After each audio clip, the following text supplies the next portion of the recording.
Acoustic. I love the music. And welcome back to Hanging with History. This is Season 1, That Miracle That Happened, That One Time.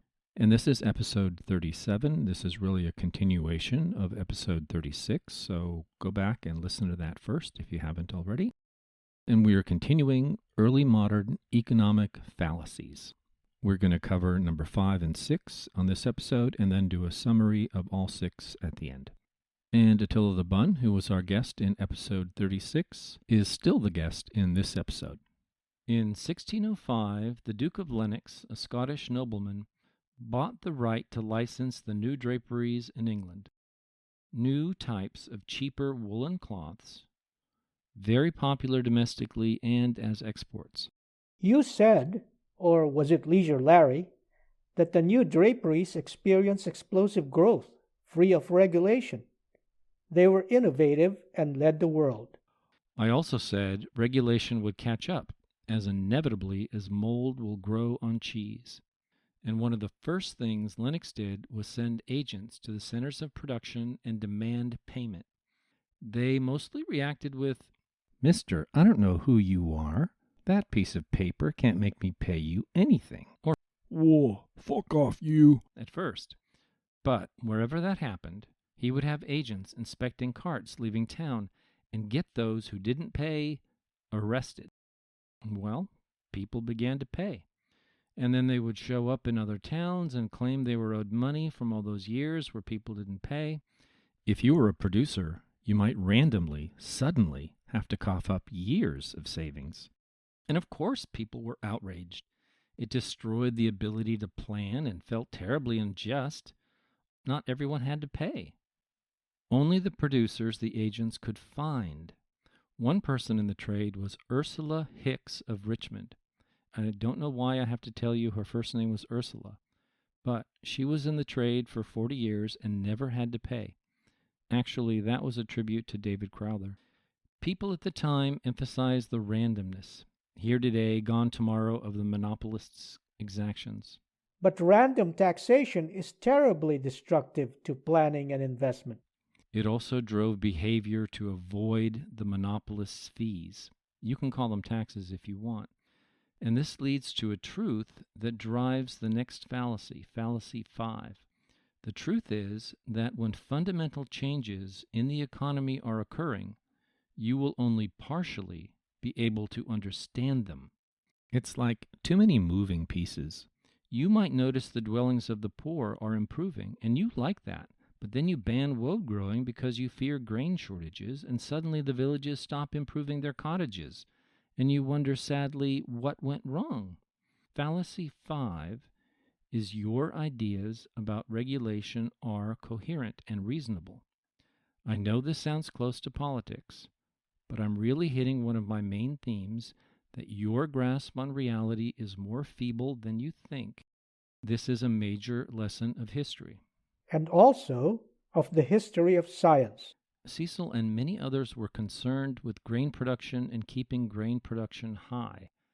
And this seems very reasonable, doesn't it?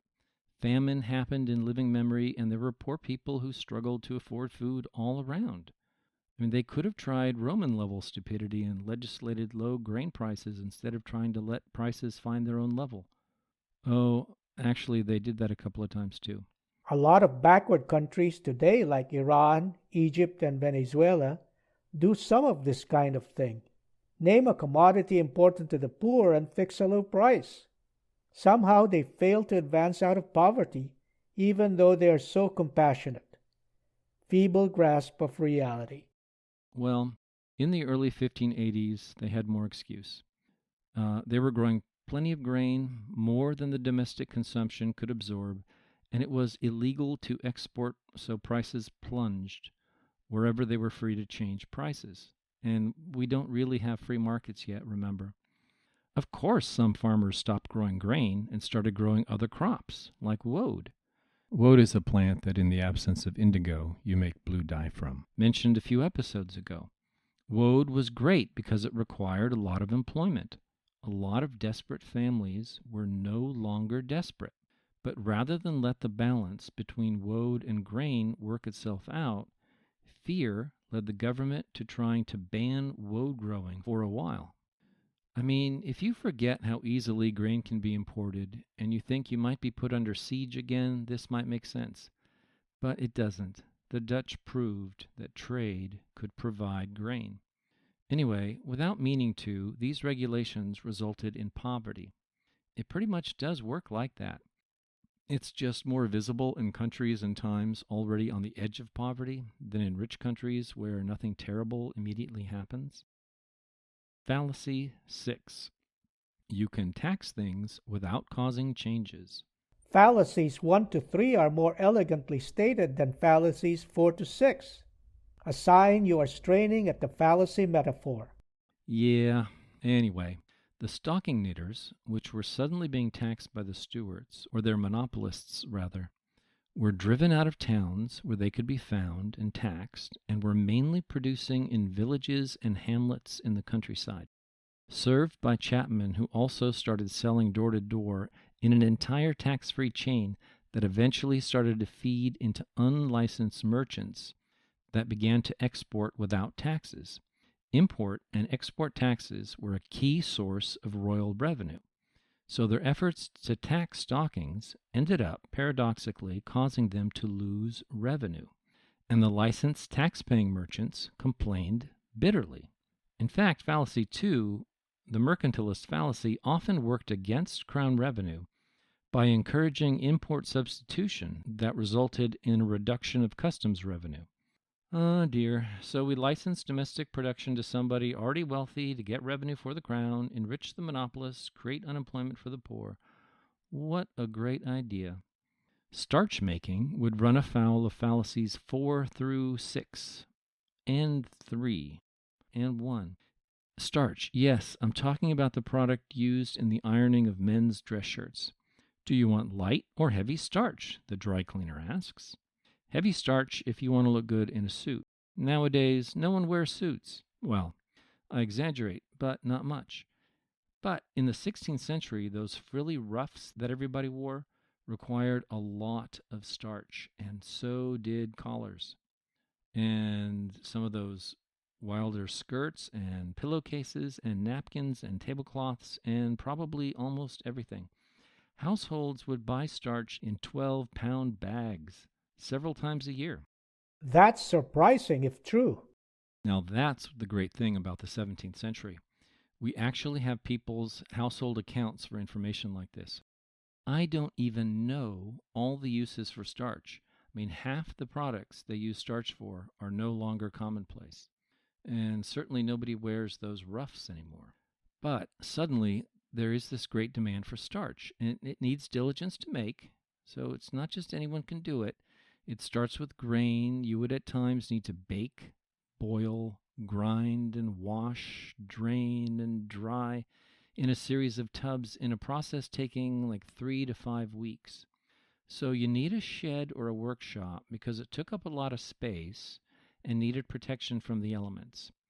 And it was quite flammable. And I'm not sure if it was as explosive as flour can be, but it's in the ballpark.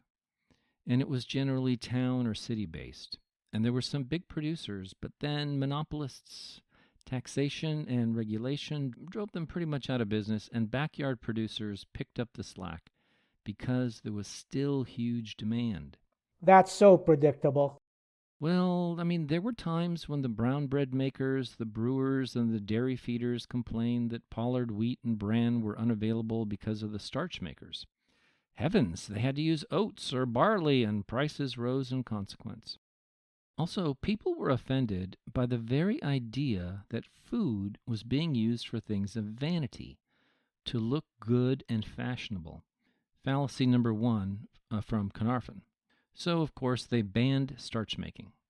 Not wearing frilly ruffs, though. They never banned that.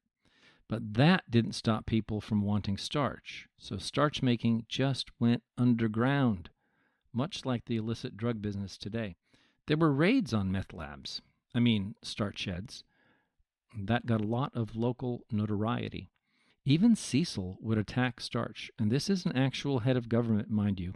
Quote coming. Is it not a lamentable thing that we should bestow starch to the setting forth of vanity and pride, which would staunch the hunger of many that starve in the streets for want of bread. So that's a good display of Christian remorse at the criminal pursuit of vanity from a politician. But he hit several fallacies there. See how many you can spot. Rather than trying to forbid things like roughs and double roughs, they chose to give starch monopolies. When that contributed to the outcry in the 1601 Parliament, they backed off on that one. Interesting, because that was, after all, just after the famines of the 1590s, which were caused by another weird climate event that caused hardship all over Europe.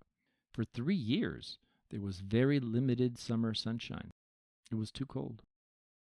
Then starch was forbidden again, then licensed, then limited in the kinds of grains that could be used. The cheapest, of course, but that didn't mean anything because that's already what the starch makers were using. Grandstanding and empty virtue signaling were a thing even before we invented those terms. Inferior persons were said to be using starch. Get the smelling salts, my dear. The lower orders are wearing starched collars. What's gone wrong with the world? Aren't real wages declining? Everyone keeps saying that, but no, not really. It's not that clear. And things like the working poor picking up fashions and spending their money that way suggest otherwise. Read Joan Thirsk. There are too many problems with those statistics to take them too seriously. They just miss a large, invisible part of the economy. And they base the understanding that we have of manual labor rates by looking at the construction industry in London, which had enormous immigration from the countryside. The population would grow from about 50,000 to over 500,000, so a factor of 10. So a bit like trying to understand the California labor market, but only looking at illegal alien wages in construction here. I mean, it's great to have the information, and for sure we're made better to have it, but its general applicability is not certain. Anyway, now the proles are using starch too, which means the production output must have been very large. Local JPs and bailiffs were instructed to crack down, but they by and large ignored the crown. In London it was different, and there were some examples to help us understand what was really going on. Jacob Mead was restrained from making starch for 10 days. And so he had no means of feeding his 200 pigs.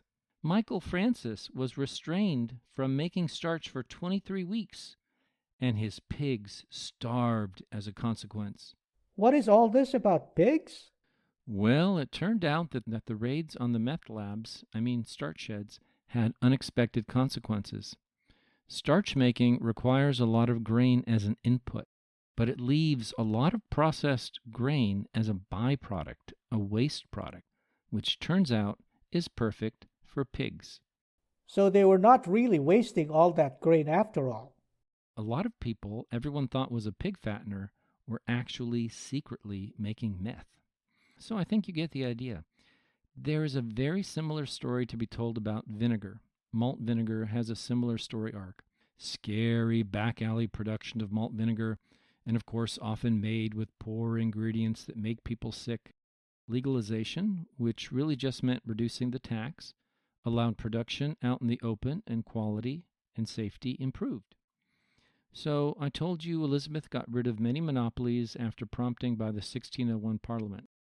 But James immediately granted a monopoly on playing cards in exchange for an £1,800 debt, and this resulted in a legal case that stunned James quite a bit.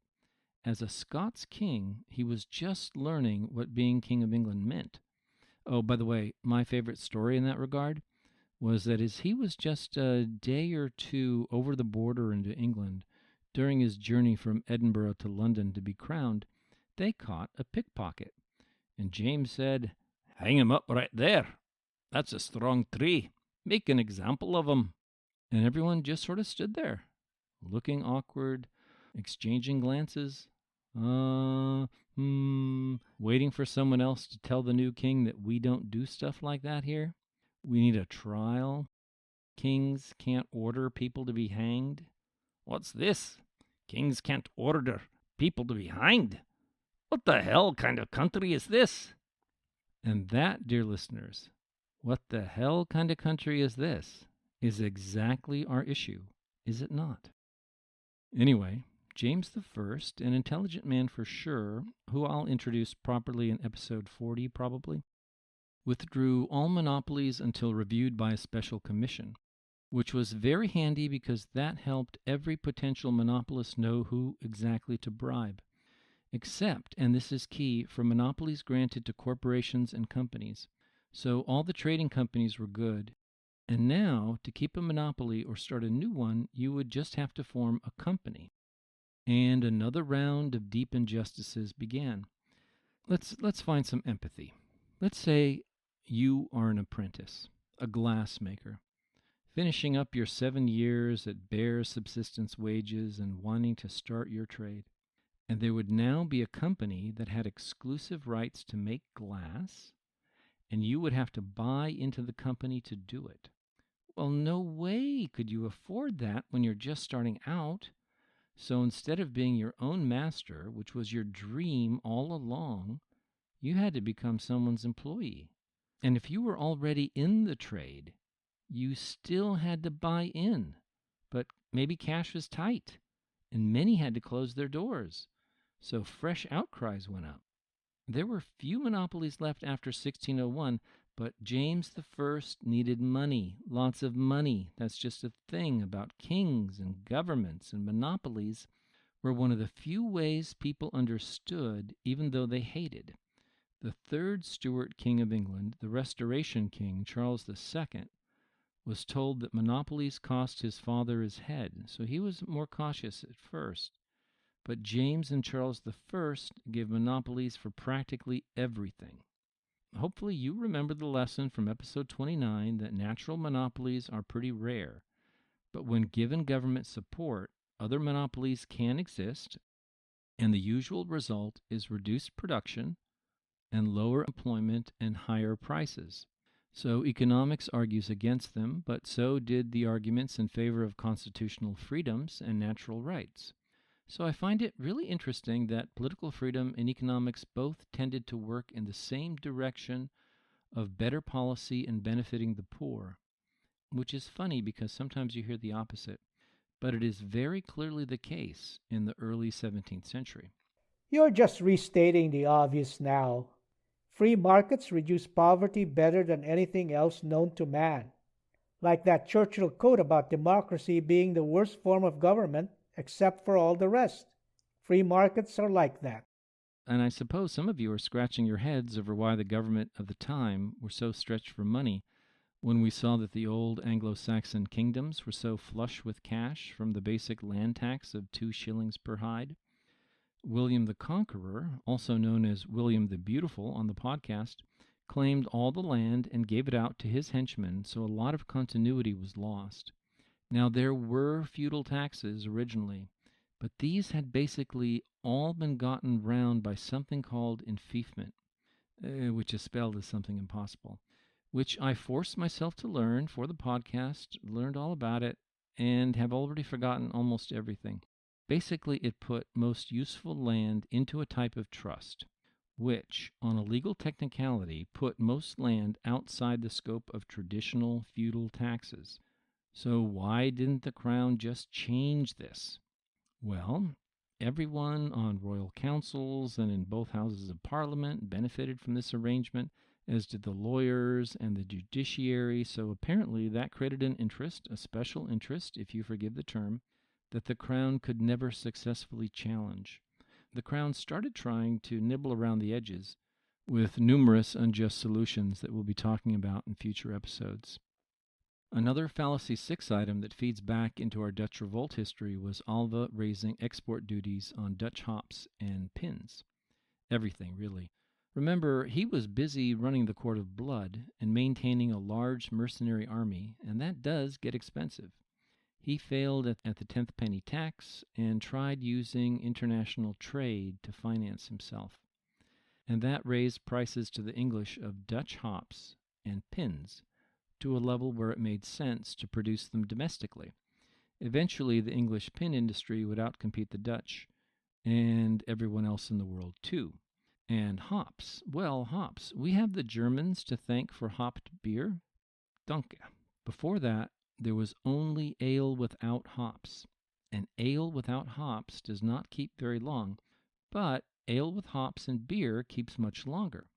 It therefore becomes a much more reliable and cheaper way to keep hydrated in a city or town with terrible water. So Alva drove English hop production also. Regulation and taxation are difficult to do well.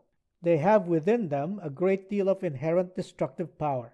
It's as if they are monsters or demons that somehow we are fated to contend with for all time. Wow, that's well put. Monsters and demons. It's as if they are monsters and demons that somehow we're fated to contend with for all time. Monsters and demons. And we are fated to contend with them, aren't we? Some form of tax is necessary, since some form of coordinated action is necessary. And regulation, because there are obvious problems that will require regulation, like pure drinking water, for example. And the social monkeys are hardwired to come up with ideas for laws and regulations at every turn, aren't they? Nature of the beast, really. Sounds like we should take these things seriously. Well, if that study we discussed last episode was right, every generation, every person has to learn action strategies for themselves, which means unlearning, because until you are really responsible for yourself or someone else, you are unlikely to learn the right lessons regarding economic value. So let's sum up our fallacies in a neat and tidy way. We have Fallacy 1, the Apples of Caernarvon fallacy. The value of goods and products is determined by something other than their price, and this other can include your moral intuitions about things. Among other things, it implies that it is immoral to sell apples and use that money to buy cloth. Ugh. Then we have Fallacy 2, which says that the wealth of a nation is only improved by a favorable balance of trade. Freshmen get taught this as a fallacy, but what is usually ignored is that this is a great improvement over Fallacy 1, because it inherently reduces the value of any material goods to market prices times quantity, which is the far superior approach for normal situations. Frees people from reliance on intuitions of value and realizes the advantages of an artificial intelligence far greater than we are as individuals. This is very useful in the light of new studies suggesting that all people have to go through a learning and changing process of figuring out what economic value is. We are born ignorant. Hello, John Locke, waiting in the wings. And struggle to learn, so crowdsourcing value is really fantastic for better lives and alleviating poverty, though it can feel a bit rough on some of our moral intuitions, which will also fail us in Fallacy 5 and 6. Fallacy 3 was the one against middlemen and parasites. This one flies in the face of specialization and superior organization. It's illogical on its face, but supported by moral intuitions, because there are parasites and vampires. Anyone you have to bribe, for example, is a parasite. A feudal lord can be like a vampire. But it is obviously superior to not have to do everything yourself. It's just self-evident. Even at the level of a grain farmer, it can be better to sell my grain to a miller rather than have to mill my own grain and then bake my own bread or brew my own beer. It is better to get my seed from someone who specializes in keeping seed grain from spoiling and vermin than having to do it all myself. So not all middlemen are parasites and vampires. We overcome our revulsion and overcome Fallacy 3. Fallacy 4. Monopolies are a good idea. Here we have to set aside the moral intuition that patents are a good way to reward and encourage innovation. And nowadays, we can have healthy, productive debates about whether even that is true. But granting monopolies is a terrible way to raise government revenue. The gains to the crown and the monopolist combined are far outweighed by the loss to the country, nation, the people, the rest of us. Call it anything you want. A corollary is a direct tax on the primary product, like salt, is also distortive, though you might shrug and say, well, you got to tax something. The government has to be fed, as well you know. No taxes are perfect. And that's true. They're all harmful, but you still need some. The message of the fallacies today is that you should probably go for the best economic efficiency and not rely on your moral intuitions because of Fallacy 5. Fallacy 5 says your ideas about regulation are incoherent. Please, this is not a personal attack. Monkeys like us are all subject to this. Even the best-intentioned hobbit legislating the requirement of round doors for all hobbit holes is subject to this kind of flawed reasoning. Me as well as you.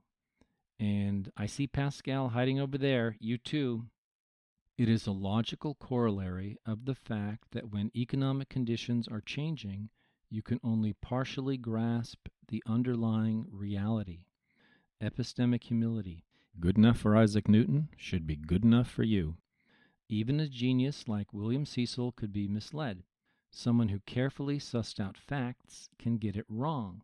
It encouraged chapmen, legal and illegal, home and village-based production, even where less efficient, created filthy underground meth labs instead of open, clean ones.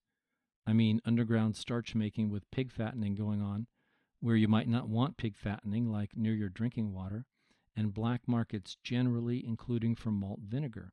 This one's a bit obvious. If I tell you back in the days when I worked for what Monty Python would have called the very big corporation of America, I helped the very big corporation avoid hundreds of millions in taxes, quite legally, in ways no one creating tax law could ever anticipate. The people figuring ways around the laws are always smarter than the people writing the laws and regulations, and have the natural advantage of time to noodle it out. You are probably not surprised to hear that very big corporations and very rich people have ways around the rules that you and I do not have. Anyway, that experience gave me the intuition that by extension, this probably goes on all the time, and many minds and much effort is wasted thereby. Therefore, you could argue that Fallacy 6 is merely a specific case of Fallacy 5. Next couple episodes, we'll take a look at the birth of modern science from Copernicus to Newton. But after that, for several episodes, I'm going to borrow Christopher Hill's concept that the 17th century, the entire thing, and extending a bit up to 1714, was, in many social monkey, hobbit, human, economic, and technological ways, the century of revolution. That cleared, plowed, harrowed, and seeded the ground for England to win its existential battle with France and left us a country that would cultivate the miracle. So that's what we're going to do after conversations with Cami.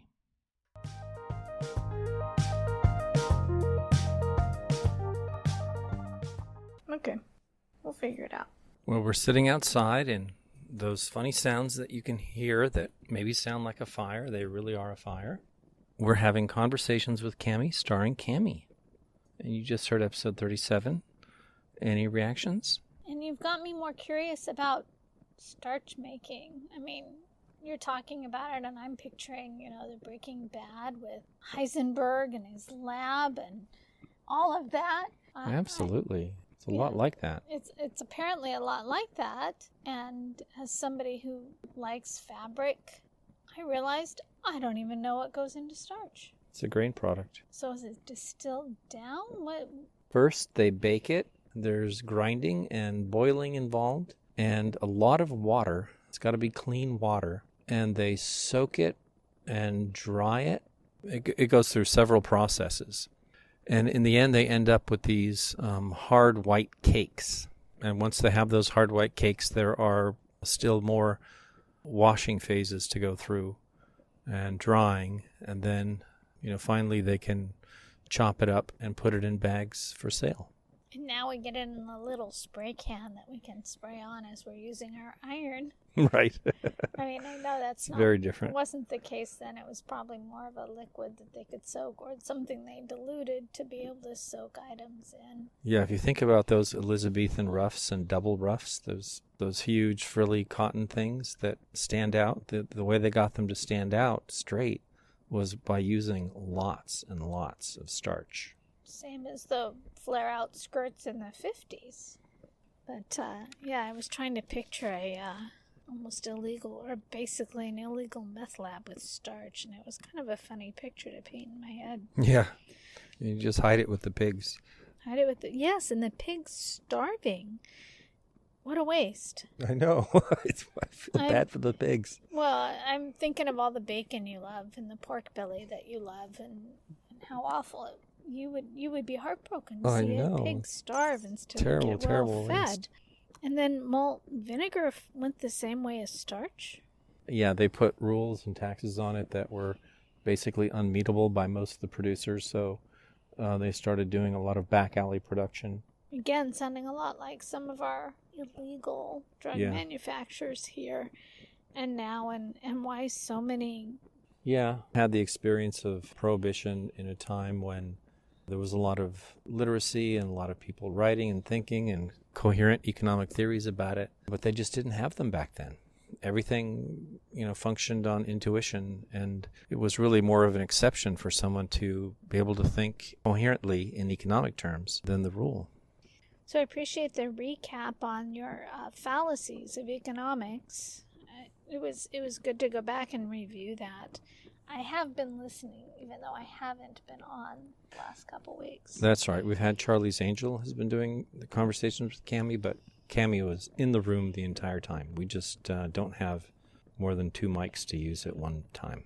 I was on a hiatus. What can I say? The fallacies, are those your theories, or are you pulling them from other economists? Well, they certainly have all been noticed by other people before. I don't think anyone has expressed fallacy 1 the way I did with the Apples of Caernarvon fallacy, pulling that out of Thomas Smith's discourse. Fallacy 2 and fallacy 3 are really well known and commonly taught to freshmen. Fallacy 4 is a well understood feature of economics. Even people who've never been exposed to the history but who have some training in economics will be well aware of the problems that occur if you allow monopolies. And regulation and taxation, of course, they're like a demon. Putting regulation in the context of epistemic humility, because as things change, we don't actually understand what's going on in the underlying reality as well as we think. I was just curious. I don't remember all of those going back so many years ago to my own freshman economics courses. Sure. Cammie, thank you for coming back to Conversations with Cammie. You're welcome.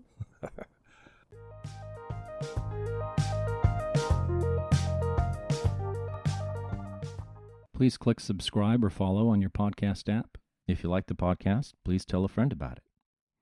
If you don't, please tell an enemy. If you're on Twitter X, go find me and give me a follow. Thank you for listening.